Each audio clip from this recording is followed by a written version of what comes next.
Bismillah ar-Rahman ar-Rahim. So, in the last video I spoke about the introduction to the possibility of what we might call a spiritual science, a science of the soul. I argued that this is the first science, the foremost science.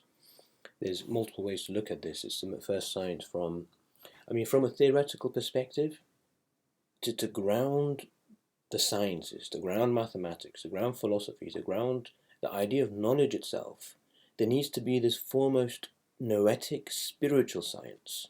That was what metaphysics did before in ancient times. But also, and I suppose slightly more pertinent to the task at hand, is the first practical science.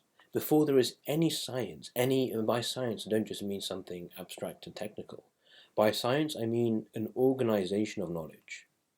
Wherefore everything is a science, right?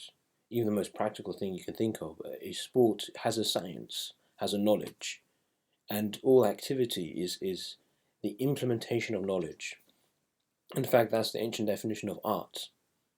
If science is the organization of knowledge, which really is the organization of thought, then art is the making efficient, i.e. making into action of thoughts, of ideas, of sciences. So if that's thought and that's action, every possible thing you can conceive, everything you see around you, what it means to be human, is composed of these two dimensions, science and art, the theoretical and the practical. At the top of all of this is this first science, the science of the soul, because there's an art of the soul which derives from this. The art is life, how to put this science into practice, how to live a good life, an ethical life. This is the first science, and it begins with, or staying here, it begins, just as all things must necessarily begin, by knowing thyself. This is profound. Stay with this for a second. Let me use a historical argument.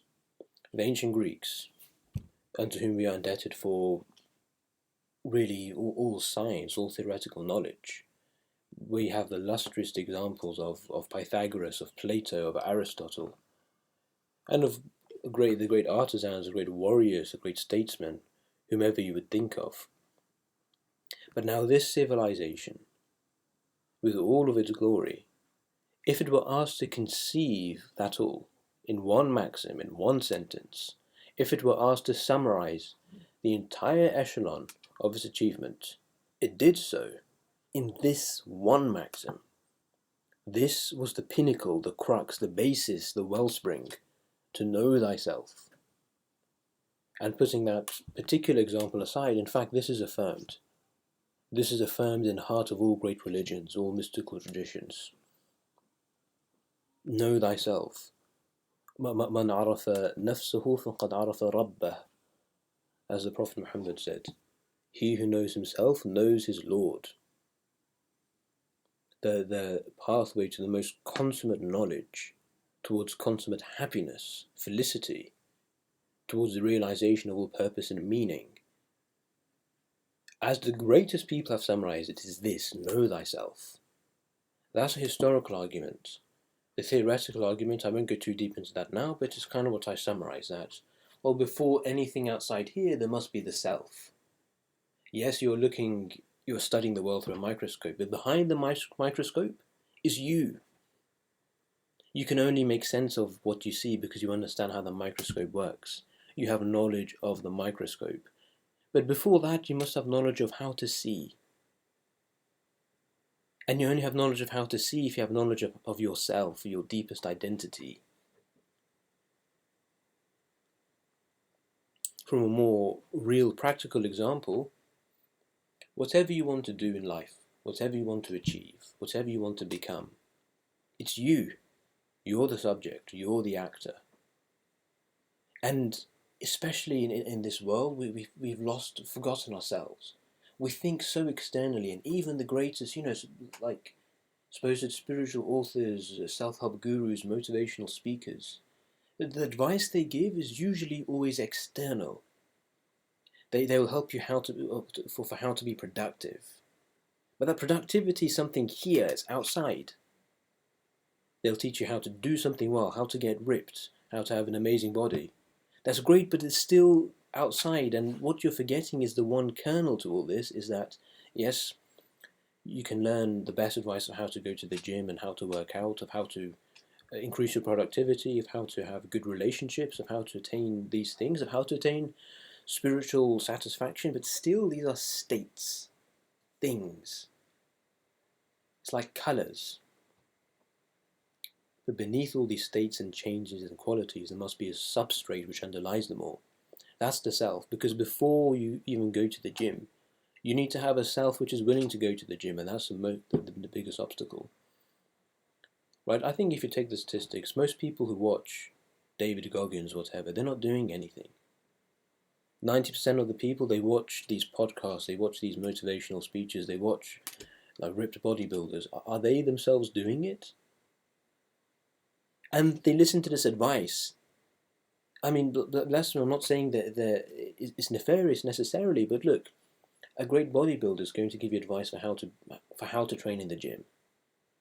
But he probably never himself had to motivate himself to go to the gym. It came naturally. Now, if you are going to the gym, you have that natural motivation, great. That's going to help you. But that's not the problem for most people. It's not how to work harder. It's not how to become more productive. It's not how to improve your happiness or improve your relationship. The problems most people have is that they don't have it to begin with. They aren't going to the gym. They aren't working out. That's most of the population. I think if when you're online, you have this vision of the way the world is, especially when you're in these bubbles, these echo chambers. If you're in fitness groups, you think everyone's going to the gym. You think everyone's doing this. But if you look at the statistics, I mean, something like a considerable portion of the population is overweight. They're not working out. The statistics are there. You'd never think that or see that or understand that because you're living in a bubble. And we all live in bubbles, by the way. I'm not saying that's good or bad. We all have a bubble. But the fact is, I'm not a statistician. I don't have the statistics, but I think someone can do this. Someone can do this work. The problems of most people is that they don't have the foundation to begin with. It's not that they're not working hard enough, it's that they're not working. It's not that they need to improve their happiness, it's that they don't even know what it means to be happy. That's, from the practical perspective, the science of the soul. It begins with you before you go to the gym, before it has anything to do with the gym, before it has anything to do with you working, you organizing your desk, you improving your daily routine. It begins with you having these things to begin with. That's where you have to know thyself. The beginning of any work, no matter how external it may seem, how embodied or active and vigorous it may seem, ultimately, all of life comes down to you sitting in a chair and standing up and doing something. All of life is that. It's you in a state of rest, standing and doing something, voluntarily, willingly. And that's purely you. No one can help with that. No guru or coach can help with that. The only way to do that is to understand yourself. That's the importance and necessity of this science.